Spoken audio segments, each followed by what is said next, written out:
All my life Satan tried to get me. Walking my shoes, devil trying to fit me. But he don't know I got the power fit me. Nah, he don't know I got that power. All my life Satan tried to get me. Walking my shoes, devil trying to fit me. But he don't know I got the power fit me. Nah, he don't know I walk the power fit me.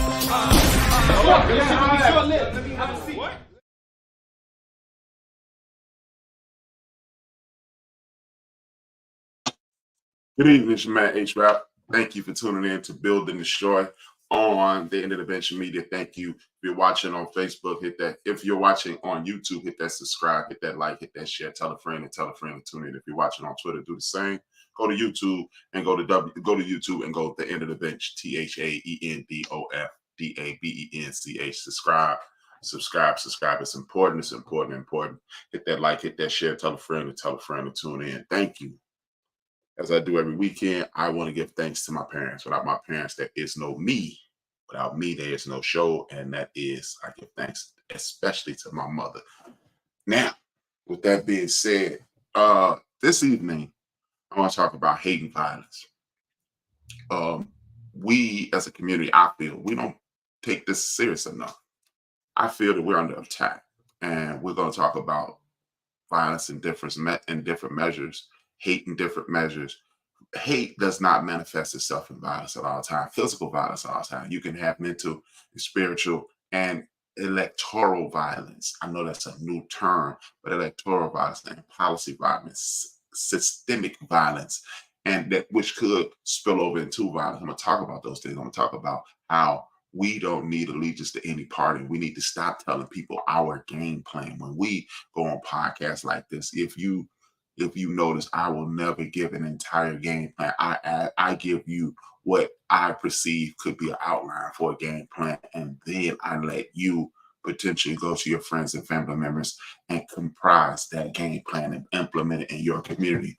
I do believe we do a little too much talking publicly about what we should and shouldn't do. We're allowing the people who are anti-us to conform a plan or construct a plan and put it into play. That's why you get so much reaction on social media, whether it be Facebook, Instagram, and things of that nature, because they know how to attack us. We consistently say things like, we're not together. One of the things that I don't like about the show called The Breakfast Club, and the feature host, which is this dude named Charlemagne, calls himself Charlemagne the God. He consistently and openly profess we're not a monolith. Why would, if you know you're under attack, if you know you're dealing with systemic problems that will attack your community and potentially destroy or aid in the destruction or the reduction in the progress of your community, why would you say we're not together? We don't think along the same lines. We don't need that. So this evening, I will cover those things. Now, what we need to do, thank you again for tuning in. What we need to do is this. We need to realize where we are first and foremost. Where do we reside? And I've said this, if I said it once, I've said it 1,000 times. We live in the midst of a crime scene. So stop looking for morality. Morality is not going to be the prevailing thought in the United States of America in 2024, or nor has it been all the way back to 1492, even before it was the United States of America. When you're empty this toilet, meaning prison, insane asylums, and poverty-stricken areas, and said, go west.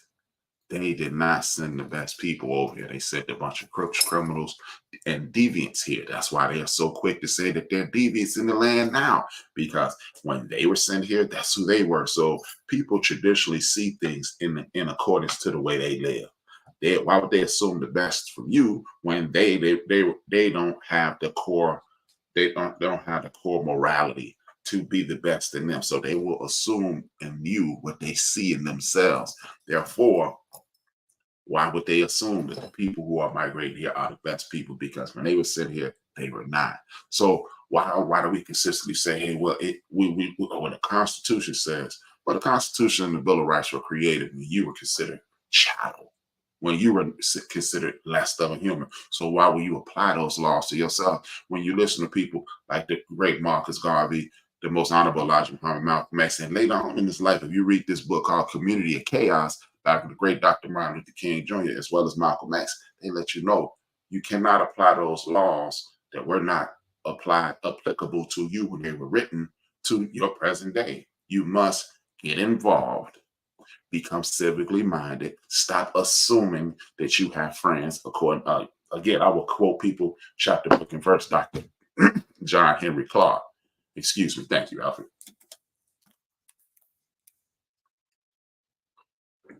Dr. John Henry Clark said, we have no political friends, and we never will have any political friends because the system is designed to oppress you. This is a caste system. They like to tell you it's a democracy, which is not. Remember, if you're old enough, remember the Pledge of Allegiance. I pledge allegiance and to the republic for which it stands, which is better than a democracy. A republic is better than a democracy because a republic allows the people to control it. A republic, I'll say it again, say it slowly. A republic allows the people to control it. You don't want to live in a democracy. You want to live in a democratic republic, but you don't want to live in a democracy. Civics 101, you can get that at a later date. But we must take control of the environments that we live in. We can no longer allow the people who are in control to dictate the narratives that will be in our favor. Remember, last week I said we need to control our own narratives. Stop saying what we are not, what we can't do, and what's never going to happen. You have immediately put yourself into a jail cell. If you're going to tell the world what's not going to happen, or you're going to put into the universe what's not going to happen, that's exactly what's going to happen. Exactly what you said would not happen. So what I want you to understand is this. We are in an unfair situation. We have been propagandized into believing that we're a part of the system. You cannot be a part of the system if you don't know how the system works. If you don't know how the system works, then how could you possibly make this system to cater or architect or derive the system to your advantage, or to make it feasible for you? We don't even need the advantage. We need to just be even. So that's why I'm doing this today. We have been living in a situation of hate for hundreds and hundreds of years, for a couple hundred years, almost 250 years as a country, and about 400 years as a people who lives here. And that's what we have to come out of. I don't need you to know. I don't need you to say, hey, this is what we're going to do, and this is how we're going to do it. No, we don't need to do that anymore. What we need to do is this, and only this. We must put ourselves in a situation to whereas we know the laws. We know how the laws are constructed. We know how to put the people in place for those laws. We must stop listening to the newspaper. We must stop listening to, newspaper you need to listen to. That's a newspaper by the name of the Financial Times. You don't have to pay for it, but you are going to have to do that by using the Financial Times, because the money is where emancipation lives. That's where everything resides. If you want to be free, if you want to be elusive, if you want to have the chains of oppression taken from your neck, you must follow the money, because when you follow the money, then you have to control. When you have to control in a capitalist society, then you are free to move about the way you want to do it. Up until and including that moment, you will not do these things.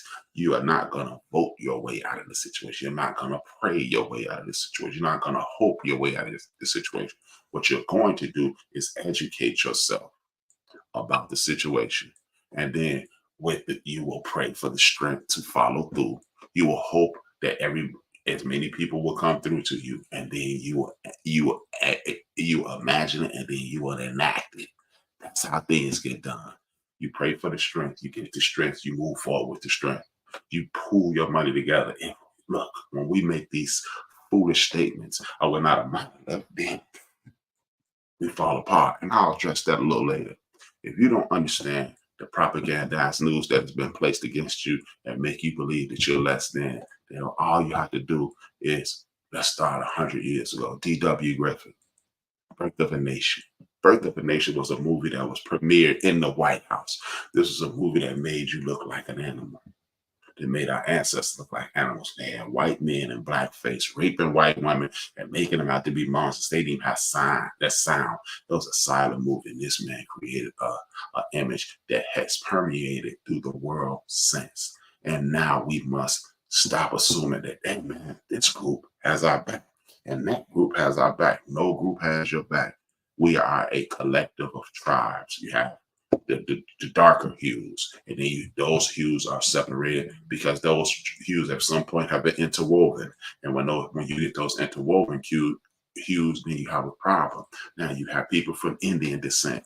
The Indian people don't deal with the Chinese people. The Chinese people don't deal with the Mongolian people. The Mongolian people don't deal with the Russian people. The Russian people don't deal with the people who we call Middle Eastern. The Middle Eastern people don't deal with the Africans. The Africans have been welcomed and have suffered the consequences. The European people have the Slavic people, the Eastern European people, England, the United Kingdom, Ireland, France, Germany, so forth and so on.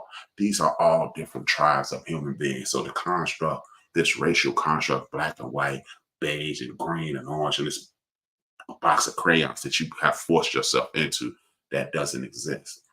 And in this country, it's even more simplistic. The power structure, the people who've bought into the power structure, and the working class. And then it's, what's the fourth? And the working poor. Now, the working poor and the working class must work together so they can take over, but they'll force the power structure to do what they want them to do. Because at this point, you're living in a situation to whereas in 1965, you were done. Your usage was done away with. They don't need you anymore. See, they needed us from 1776 into 1865. They really did. They needed us. We were the free working class. And then as history progresses, 1965, everybody, now we're not gonna minimize black anymore. We're just gonna minimize the poor. And now we got even poor white people working for us. And now we can do away with everybody. But again, I cannot focus on anybody else's tribe. I can only focus on my tribe. We must educate ourselves on what has gone on. We must educate ourselves on what we need to do. We must educate ourselves on how we need to do it. And once you do that, you must enact that plan. It is a simple plan that you must do, that you must do in your house, in your community. I say this every week: in your house, in your community, in your city, in your county, in your state. Again, do I think we're going to create something and then it's going to be Wakanda forever? Nah, it's never going to be Wakanda forever. But what you can do is create a situation in which you can have control of your community. You can dictate what happens in your county. You can dictate what happens in your city. You can dictate what happens in your state. And so it will be advantageous to you. And you don't need a party to do that. You've backed yourself into a corner where every November you're scrambling and you have to trust people who you don't need to trust. But if you do this properly, you'll have yourself in a situation to whereas you can collectively create a situation to whereas they will cater to you. You will create a block, much like, see, this is the thing. I hear my people say this on a regular basis. We need to be more like them. We need to be more like them. We need to be more like them. But those people, they create a wall, and they will not let you pass that wall. On the other hand, we create a fence, and there's holes in the fence. A fence will not retain anything. A fence will retain so little it makes no difference. And we have been living on the other side of the fence and not a wall. Why would you tell people we're not a monolith? Why would you tell people see, this is the problem. The internet has been the greatest enemy to my community. Why would you sit around and tell people publicly what we won't do? So if you do have, let's say, conspiracy theorists, much like myself, I am one, proud of it. Don't even worry about checking me about it. You can't talk me out of it. When you get people like conspiracy theorists like myself, we come off as crazy. But at the end of the day, we're not crazy. We're not crazy. Even paranoid people have enemies. If you are going to arm people how to control you on TikTok, on Instagram, on Facebook, on Twitter, on Splash, and any other social media outlet, why do you think you're consistently being put in this box? But if they have to guess on what's going on with you, if you have an issue with me, you don't have to tell anybody you have an issue with me. Just have an issue with me. But guess what? You can still do business with me and not like me at all because A-Trap is good at speaking. I can write him a great speech and he can resuscitate him. He can recite that speech and we both could win. And then when it's over, I'm going to go left and he's going to go right with me back up to make money. That's what we need to get into that mentality because that's how they have separated us, put us in situations and made us feel as if we're not going to do it. You have a system of police officers destroying us. They got dogs put on us. You have laws put up against us. And we continue to say, they know what we need. No, they don't. We have parties saying what they haven't done. You have people like Donald J. Trump. The Democratic Party has not done anything for you, Black community. You have people like what's his name, Donalds, the new Senator Donalds. Hey, they don't do anything for you. They're not going to do anything for you. We consistently we hear what the Democratic Party has not done. They have done a ton, but they have not done a lot. But the question I have is this: look at it from the perspective of a relationship with a significant other. Why would you sit around and listen to someone say, see, your person hasn't done this. The seat is still up. She still complains. He doesn't do this. She doesn't do that. He doesn't do it. And if they're not offering, and this is what I'll do, you hardly ever hear the Republican Party say what they will do. And you never hear the Democratic Party say what they will do. They give you broad and ambiguous promises. The American public needs this. The American public need this. Women need this. Men need this. I can give you examples of how when you put people who are on your team who suffered your pain in play, this is how it works. It's great state of Maryland. Today, a couple days ago, the governor of Maryland pardoned 174,000 people from possession of marijuana cases. And now you get it expunged. And guess what? Now you can get education loans. You can get FAFSA. You can move into public housing. You can use a myriad of all the issues that are holding you back. How can you get a job if this felony conviction is hanging over your head for simple possession of marijuana? A plant, not an altered plant, not the coca leaf that we develop into the cocaine, not the poppy seed that we develop into heroin. A plant that people ingest, inhale it with smoke, ingest it in gummies. They get it injected when you have cancer. It is a simple plant. And we have people incarcerated for decades, literally decades. We have people who put themselves in situations to where they can't use all their tax dollars to their advantage. And guess what? This creates a permanent underclass. That's why I call it a caste system. You create a permanent underclass because if I force, and it has been documented, the number one aide of President Richard E. Nixon, Milhouse Nixon, said we couldn't make protesting illegal, and we couldn't make being Black illegal. So we put marijuana on the hippies and we put heroin on the Black people. This is a fact. So when you have a war on drugs and then you force drugs into my community because you put $100 million in the war on drugs and you take $100 million, they take that $100 million out of the academic system in the United States of America, where does that put you? There has been a fight. We've been in a cycle. It used to be illegal to read. Then everything was segregated. And then once we start gaining momentum, we integrated. Integration dilutes. What is a dilute? What is a synonym for dilute? Weaken. What is weaken? Our community. See, like the senator a few weeks ago, he was placating to white nationalists and attempting to appeal to us. Oh, it was in the 50s, it was a better situation. No, it wasn't a better situation. We made chitlins a delicacy. That's what it was. It was a horrible situation. You couldn't look a white man in the eye, or you could get shot. Or you can be shot from 200 yards away with elephant gun, mega evidence. Or do you really believe Emmett Till is the only young man? Look, do the research on that Emmett Till case and find out just how many people they fished out of that lake.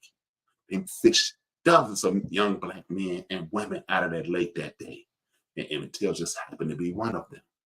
So they found out with Emmett, but then you know about us. So you must use the intelligence that you have to do the digging that's necessary to understand that we have no friends in politics. We have no friends in America. We have allies, we have associates, but if you're not in our tribe, you're not a friend. If you don't believe it, look at the people who they call the indigenous people to this continent. How funny were they? And those were us too, but I'm not going to get into that. This is what I'm trying to get you to understand. We live in a world in which our people are being propagandized to death. If you make education illegal, up until you see the momentum we gained, Tulsa, Oklahoma, Red Summer, we defended this country. Listen to this. Revolutionary War. First person died was a brother. Person beside it. Civil War. The people who died the most, us. And we saved things. And I'm going to show y'all something in a little while. That video I always show. I'm going to show y'all something. And they tell you Lincoln freed the slaves. No, Lincoln was getting his tail kicked. He emancipated the brothers and sisters in the South, which is impossible. Why don't you go to your cousin's house and try to put their kids on punishment? Because that's or let them off punishment. Your cousin, uncle, aunt, nephew, niece, or whoever, they look at you like you've lost your mind. But again, they tell you Lincoln freed the slaves. No, the enslaved Africans at that time, or enslaved people who are our ancestors, our enslaved ancestors. What happened was he was losing the war when he invited our ancestors to fight with him. We beat them down in less than 18 months. In less than 18 months, we won that war. They were getting the snot beat out of them. And then our people said, hold my beer. I got this for you. They were losing World War I. Brought in black troops, won. Same thing in two. You kept your discrimination processes with the Korean War. Look at how that turned out. You infused us and put us on the front line so we could die in the Vietnam situation, war, whatever you want to conflict, whatever you want to call it. Look how that worked for you. Every time you give us the short end of the stick, you lose. But we come back in the red summer, they destroy our communities. There are dozens upon dozens of there are lakes, burnt down communities, and otherwise thriving black community that were destroyed, and people destroyed them because of that. So you got people referencing that time. Nah, we just made chitlins a delicacy. That's all. And then guess what? If they would have let us be, we would have just grown and grown and grown, and our community would be the most powerful community in the world right now. And I do mean world, because if this is the strongest country in the world, and we are the fathers of the music, we are the fathers of the culture, we're the fathers and mothers, excuse me, no disrespect to the women, fathers and mothers of the music, fathers and mothers of the art and culture, fathers and mothers of cleanliness, the inventions. Guess what? We would have had all that stuff in our possession. And in the most powerful nation in the world, and the most powerful people in the most powerful nation makes us the most powerful people in the world. But we continue to try to integrate, which is, again, diluting our power and putting us in a disadvantage. But you have been told to be the best American you can be. I will be the best American by making my community as strong as it can be.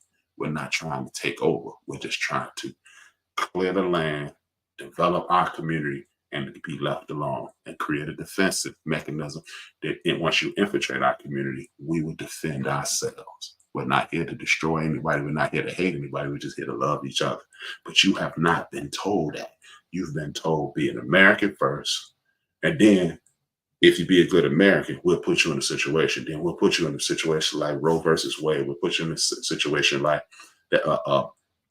Plessy versus Ferguson, and a million other situations to where Brown versus the Board of Education, which our great ancestor, his name is W.B. Du Bois, told us in 1962. He told us in 1962. Eventually, these laws will change, and it'll dilute your existence. And what you will do is you'll have a nation. You'll have black teachers reduce, black principals reduce. You'll be integrated into institutions that don't care about your learning. Once you integrate them into a situation where you don't care about their learning, those young people will not care about learning anymore, because the people who care and pour love into them, they don't exist anymore, or they're in the minority. And then 60 some odd years later, we have the United States of America today, where we have a bunch of adults complaining about young people running wild. But guess what? See, we used to care about our younger people in the population back in the day. But you know what used to happen back in the day? We used to care about each other. See, young people are only responding to the lack of love that you pouring into them. If the young people in your community are still attacking you, or they're willing to hurt you, you know why? Because you walk past them and you turn your nose up. Or you look at their parents and say, look at what your parents have done. Or see, that's the problem. Instead of saying, you know what, this is the problem. Maybe if you'd have talked to them when they were 5, then you talk to them some more if they were 8. Then we talked to them some more when they were 12. And even if they turned into deviants by the time of 18, they would have said, you know what, Miss Smith, Jackson, Johnson, Washington, Nesbitt, Williams, Harper, Parlow, whatever your last name is, She used to look out. You don't mess with her. And that's how it used to work. No matter how deviant you was, the elders still understood that you were a human being and understood that you were responding to a situation and not just being a deviant. You didn't wake up, take a test and say, purse snatcher, that's what I'm going to be. That's what I'm going to be, a purse snatcher. No, you're responding to the tyranny that America has forced upon your community. You're responding to the tyranny that America has forced upon your community. Right now, as usual, I'm going to show you a video. And this video is to instill history and pride about you and everything about you.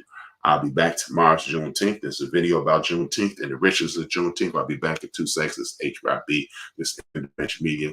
Build and Destroy. Be right back. Have you ever wondered why some foods are closely associated with Juneteenth? Well, today we're going to talk about it. And if you have your own questions, you can reach out to me at onemichistory.com in the contacts page. Also, if you'd like to support the channel, you can do so on my Buy Me Coffee on my Patreon page in the description below. Give us 5 stars on Apple Podcasts and support the YouTube channel. But without further ado, let's get started. Juneteenth is the annual celebration of the emancipation of those that were enslaved in the United States by recalling the day that marked the final liberation of those that were enslaved.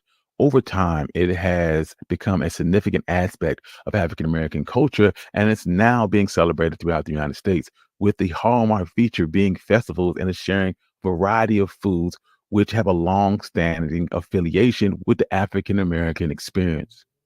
The origins of Juneteenth can be traced back to the Emancipation Proclamation in 1863, in which all enslaved people in the Confederate States were released from slavery. Despite the proclamation, an immense number of African Americans in Texas remained in bondage until June 19, 1865, when Union General Gordon Granger arrived in Galveston, Texas, and declared that every person should be set free. That date is honored as Juneteenth. For one to understand the importance of Juneteenth, you have to understand the history of African Americans and their foods. During slavery, African Americans were denied the implementation of their culture and thus resorted to food as an expression of their cultural heritage. This is especially true with foods during Juneteenth. These foods are deeply rooted in the African American experience. Foods like barbecue, watermelon, collard greens are all traditional dishes and reflect the resilience of the African American people. These dishes not only provided sustenance, but also served as a symbol of pride, courage, and strength in the perseverance of African Americans in the face of adversity. Watermelon, for example, is a staple food for African Americans during slavery. It was easily cultivated in hot, humid climates of the southern United States and was one of the few fruits that were available to enslaved people. Plantation owners often allowed them to cultivate and sell their own, and they were also often given watermelon to celebrate during July 4th. After emancipation, watermelon became a symbol of Juneteenth and a reminder of the freedom that African Americans sought for. Formerly enslaved individuals would often avoid sharecropping on white-owned plantations by growing, consuming, and selling their own watermelon. This led to watermelon being seen as a symbol of pride long before the negative stereotype of watermelon being associated with Black people. Another popular food is barbecue, and it's also rooted in African American tradition of pit cooking.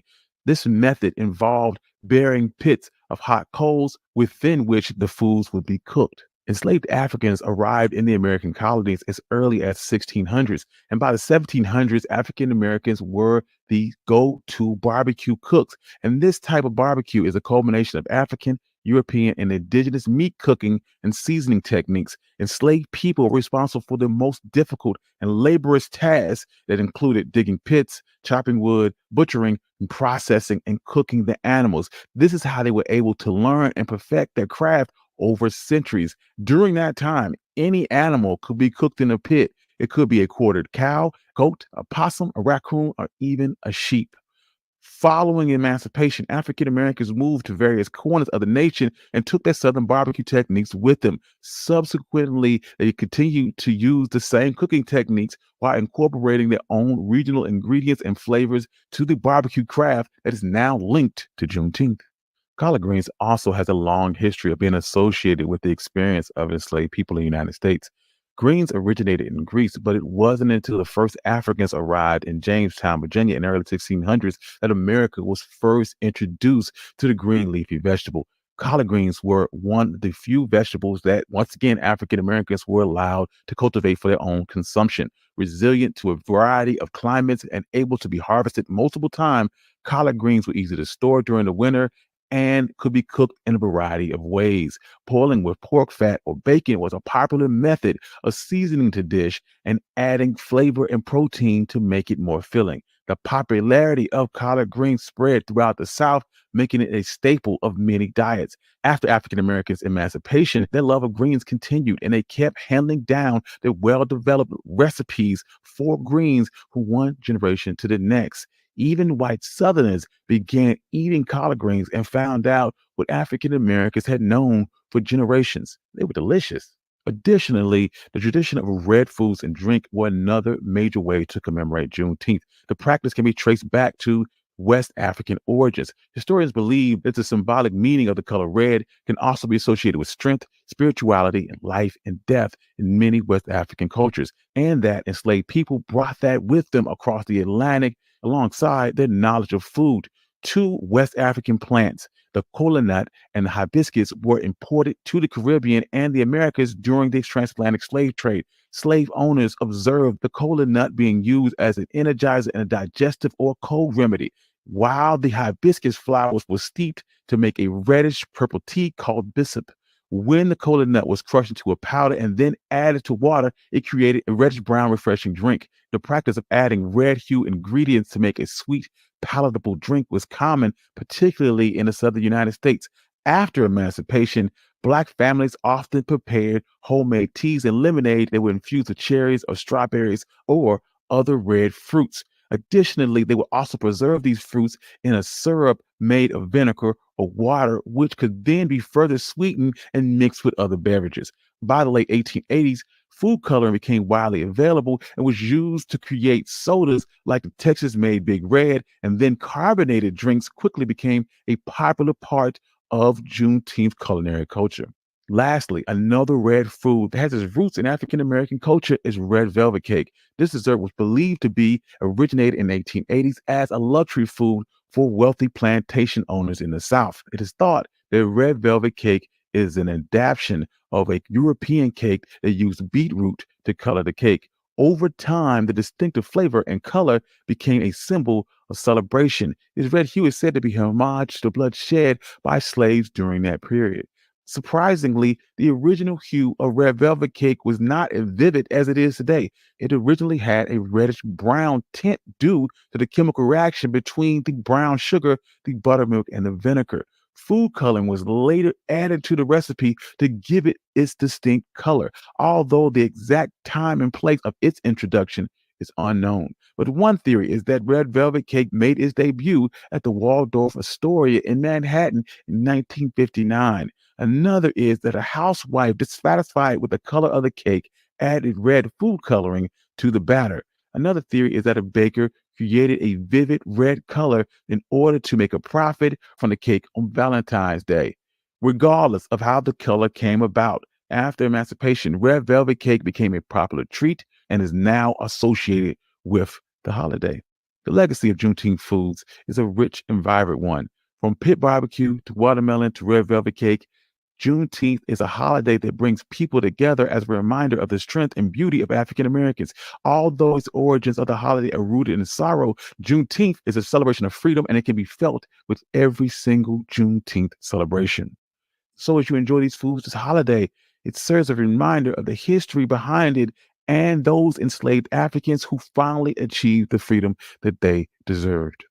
Thank you. I'm your host, Country Boy, and this has been One Mic History. And if you have questions, Thank you for tuning in. It's your man, H-Rap, coming at you. Thank you again. I got a message from my man Slick. Try going through my website, www.theendofthebench.com, www.theendofthebench.com. You can watch through there. I'm sure you'll be able to make your statement through there as well. And thank you for the support either way.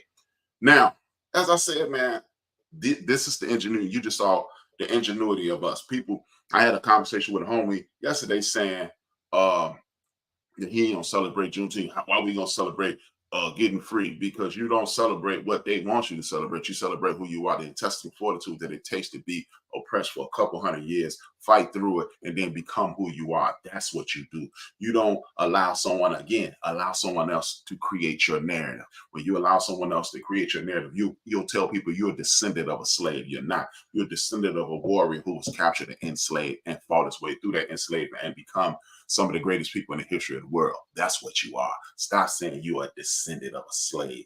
That means you're a descendant of somebody who was less than a human, and that is a lie. Again, create your own narrative. Don't allow the hate to dictate who you are. And when you don't allow the hate to dictate who you are, then you will create your own situation and build upon greatness, not what people assume you to be. Back to the point at hand. The hate that you face. Hate is not always in a violent form. Hate is a form of control. You control people that you hate. You dominate the people you hate, and you oppress the people that you hate, because otherwise you don't have a reason to hate them. You'll put yourself in a situation whereas they will always be superior and you will always feel inferior. And when you do those things, that's when you play right into that situation.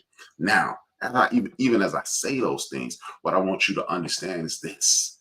These are the things that I just want you to understand. I'm always producing at the same time, so please bear with me. If I lose eye contact with you, one of y'all need to be an intern and come do my production if you don't like it. But anyway, like I'm saying, but on the serious side, what I want you to understand is you play into the role of this hate. You play into this role. You buy into this, and then you say, "Oh, well, it ain't all people. It ain't all of this. It ain't all of that." If it ain't all, it's most of. Because if it's not most of, it's either all, most of, or you're not doing your job. Maybe it's a combination. Maybe it's a braid. Maybe it's a braid. Maybe it's just a braid of all three. It's most of them. It's a lot of them, and you're not doing your job. Simply, if you don't agree with me, you got people, I mean, we need to sign up with this party. No, we don't need to sign up with any party, because strength is in numbers, and the numbers is in unity, and unity is moving in one fell swoop. And if you're moving in one fell swoop, you don't have allegiance to anyone but the people that you're moving with. And then it's always going to be a straggler, move to the side. We're going to let them go over there, get ate by the wolves, by the hyena, and we're just going to continue to move like the Cape Buffalo or the powerful beings that we are. I showed y'all a video the other week where there was this group of baboons. They walking down an interstate, and a cheetah ran up on them, and they destroyed the cheetah. They literally held the cheetah up like this, like, "Hey, don't you mess with us." Are we animals? Of course we're not. But we are a part of nature. We are a part of nature. What happens with nature? You move like nature, and everything is natural, and then you will naturally defend the people in your community and not buy into the nonsense. Back to the point. You think the Republican Party is going to do good by you, or the Democratic Party? You think a party in this country is going to do good by you? Explain to me how in the state of Florida you can run over a protester if you feel threatened. You know, kind of like when a police woman shot that young man in the back the day that the George Floyd verdict came through, shot him in the back, and she was like, hey, I feel threatened. She's running up saying, "I feel threatened." The same way to get out of that. Yeah. That's how they do these things. You can run over a protester if you feel threatened. What's to say you're not? What threatens you? It's kind of like in debt collections. Most people don't realize when a bill collector calls you, if you deem it harassment, it immediately becomes harassment. That is a law passed in 1977, March 1977, called the Fair Debt Collection Practices Act. If they call you and you say you're harassing me, they can no longer call you. That is a law. Look it up. The FDCPA. You don't have to take my word for it. I always will give you the means to fact check everything I say, fact check everything I say. Back to what I'm saying. Why is it that these people are able to pass laws? Why are these people destroying the academic process? Why are they reducing the school? We're going to put schools in vouchers. I heard Dr. Claude Anderson say this in 1996.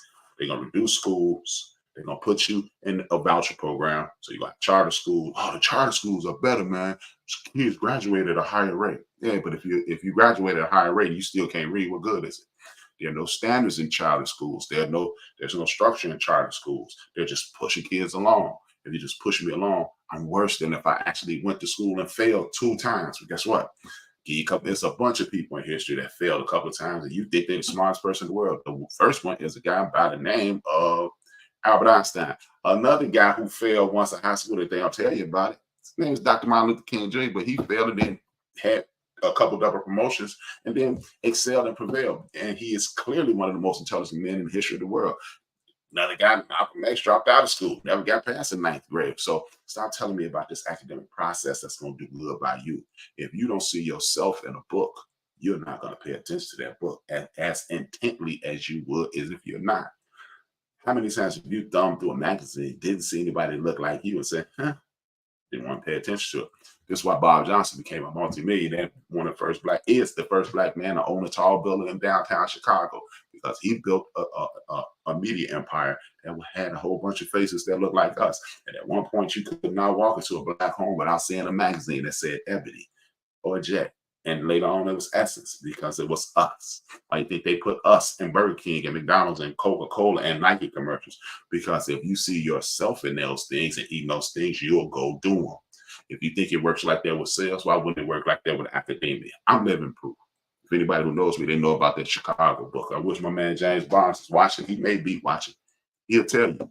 4th grade, I checked out of social studies. My favorite topic, because the book called Chicago. I didn't see one black person. How in the entire hell do you have a book about the history of Chicago? Chicago was founded by a black man, and you don't have any black people in the book. At age 10, I checked out. Didn't know what I was doing. It was just innate. So if you're going to dumb down the academic process, put us in situations to where as we don't love each other and don't see each other and don't know that there's greatness inside of each and every one of you, why would you excel? Why do I have to? Why is it that? Thank you. And before I make this statement, I want to thank each and every person who's been watching me over the last few years as I've been doing this, as I've been on this community empowerment trek. Why is it that every time I talk to somebody who supports me, they go, man, I didn't know that. College educated people, I didn't know that. Extremely intelligent people, I didn't know that, because you were not told that. And if you're reduced to, I was a slave, I was a field worker, and then Dr. King came along, then Malcolm X came along, then Christopher Addicts came along, and Sojourner Truth and Harry Tubman came along, and then it wasn't no more good black people after that. Look, one of the most prestigious institutions of higher education in the city of Chicago is a high school called Whitney Young. I can guarantee you a lot of my brothers and sisters don't know Whitney Young is a black man. On the west side of Chicago, school on the west side of Chicago, a lot of people don't know Whitney Young is a black man. I guarantee you a lot of people don't know that Whitney Young is a man. But if you went to the school, you know. But a lot of us don't even know that. A lot of, like, Demar Vesey. I mean, you know who Demar Vesey is, and this is off the beaten path, but I'm just showing you how, if you know what you're capable of and that it's been hidden from you, then you understand why. Demar Vesey. How many people know about that church that got shot up by Dylan Roof? A lot of us know about that.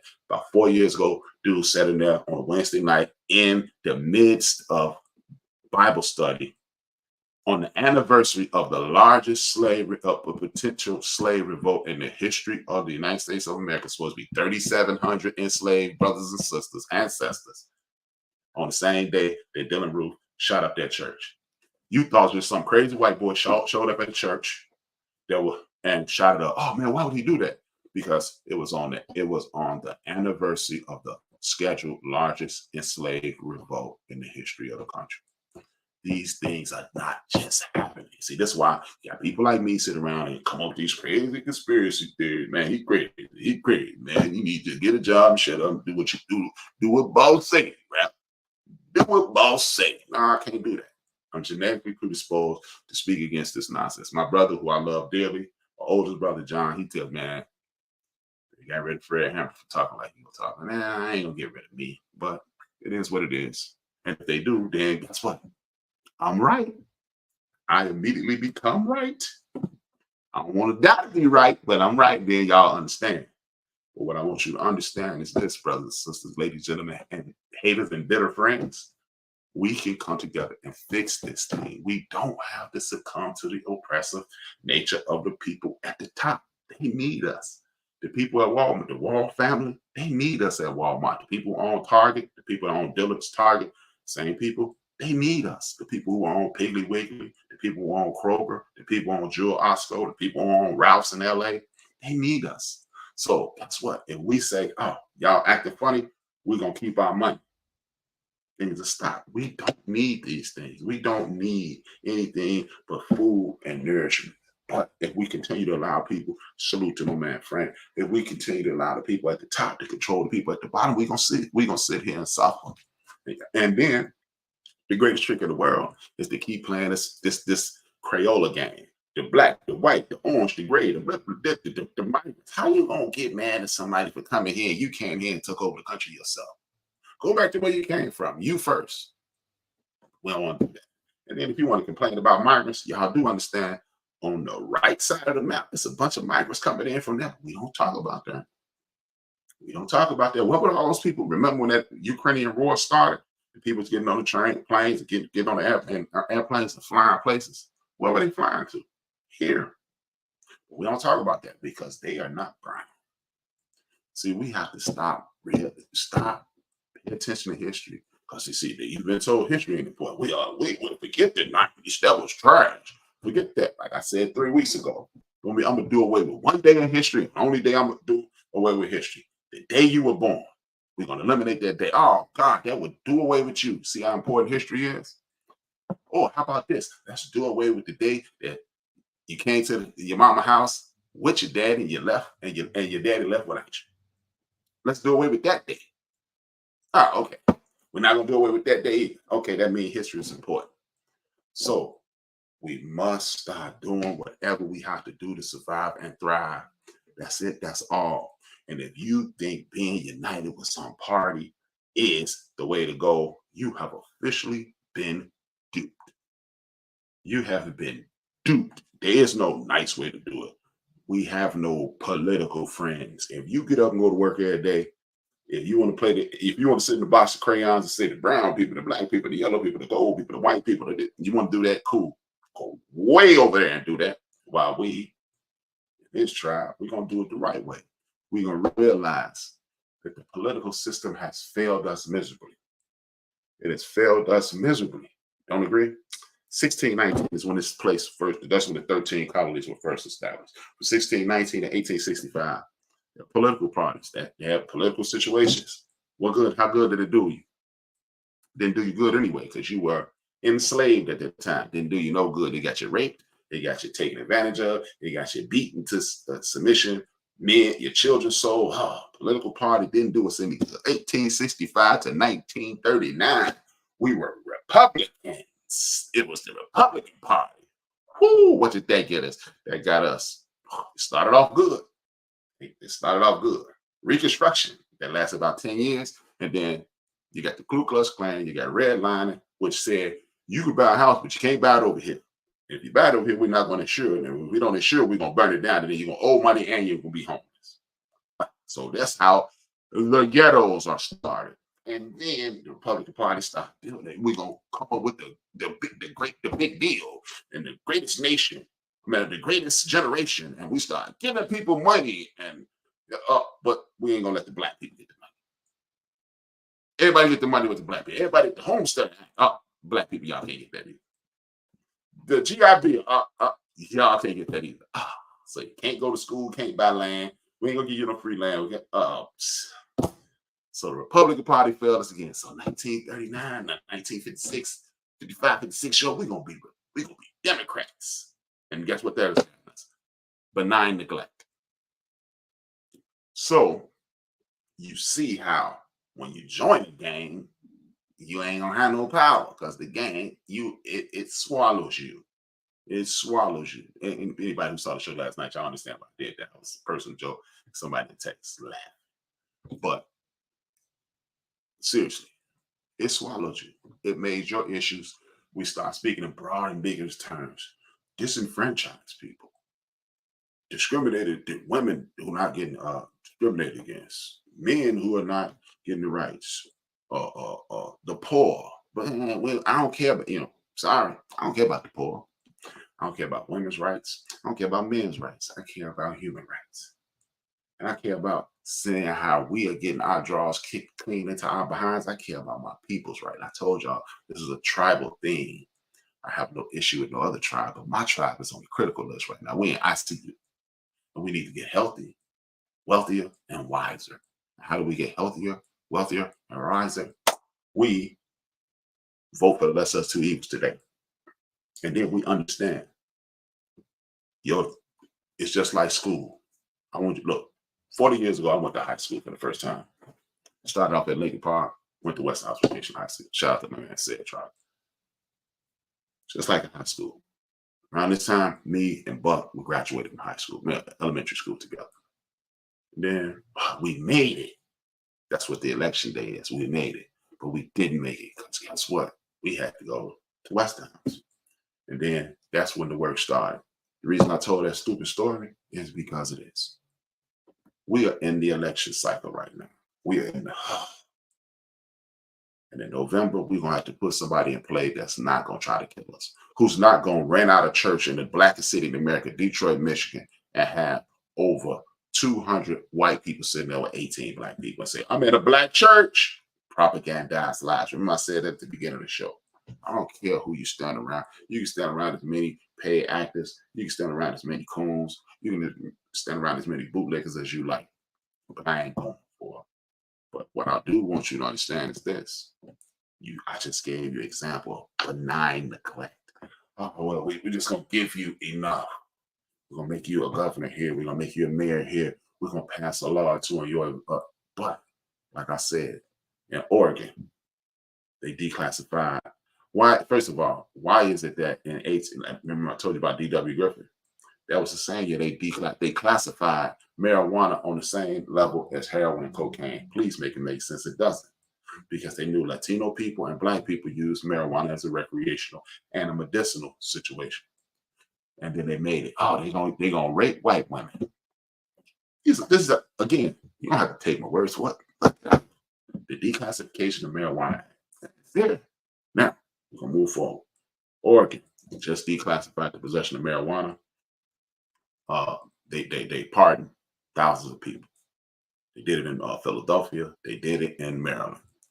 Should be here in Illinois, but guess what? That is just the front. Now, look, I gave you a topic.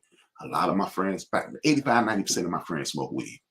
A lot of people have been gone to jail. A lot of people got records due to marijuana. It's legal in Illinois. Why do I still have a record? So guess what? Now you have a reason to go to Brandon Johnson, who fight for reparations today. Psych, you're just trying to get reelected. I understand. It's cool. You need to get reelected. That's cool. Ain't my business. But while he's catering to you, now you step up and say, hey, my cousin got a felony. Why is it that I got a homeboy? I ain't gonna say his name. Salute, he in North Carolina. He watching. He would just move to North Carolina. Why is he still dealing? He's 55 years old. Why is he still dealing with a conviction of possession in 1980 something? Please help me understand that. It doesn't make sense, does it? He has since graduated from college, got a master's degree and is a successful businessman. But if he wanted to, he couldn't even go get he couldn't even use fast food if he wanted to. He couldn't use a whole bunch of things. He can't live in public housing because he got a felony. Why is that following you? If we are being criminalized or we're being over prosecuted, why is it that that isn't one of our top issues? If you have done your time, you need to be declassified after a while, and you need to have your record sealed. And then we need to remove, have you been convicted of a felony from job applications? See, these are the things that help you get out of poverty. You create a baseline. Now, that's for our brothers and sisters that want jobs. But guess what? Even if you don't want a job, you want entrepreneurship, you got a felony, the government won't even lend you money. So then we could remove that too. What good did it do for you to put me in that cell, rehab me, but it's all crime and punishment now, but rehab me, and then you put me out in the world and tell me I can't use all the benefits of being a citizen of the United States. I can't even do something as simple as vote. These are the things that we must get away from. This is why we don't have a party. The Republican Party and the Democratic Party have supported this. Oh man, Joe Biden signed that crime bill. How many black people in the House of Representatives signed that crime bill when it was just a bill? Put it through the House of Representatives to get to the Senate? Yeah, he did that. They did that. See, look, if you really want to be mad at Joe Biden, ladies, if you really want to be mad at Joe Biden, you can be mad at him for putting Clarence Thomas in the Supreme Court. But we're not going to go into that. We're not going to do that. We're not going to pick individual issues to be angry about. We're going to look at this as a whole. He supports what we need right now. And now what we're going to do, we're going to move as a unit and say, we got you, Joe. And then we're going to say, but you're going to, just like you've been reducing some of that student loan debt, you're going to start eradicating some of these felonies that you know we were over prosecuted in, that got our brothers and sisters locked up. More people who were enslaved were in the prisons throughout the United States of America. That's what you're going to do. Then our brothers and sisters who don't have the ability, like in Kentucky, you get out of jail, you can run for governor, you can run for senator, you can run for House of Representatives, but you can't be a barber because with a felony in the state of Kentucky, you can't get a barber's license. We're going to eradicate those kinds of things so you won't be permanently put in a box. See, these are the tools that we need to be telling that if everybody here in this show and everybody who's going to watch it, if y'all just bought a friend back next week and then y'all bought 2 friends, but that person bought a friend, we can move in with how we get information, spread that information. Once we spread that information, we empower ourselves. Once we empower ourselves, we won't be oppressed anymore. We won't be oppressed anymore.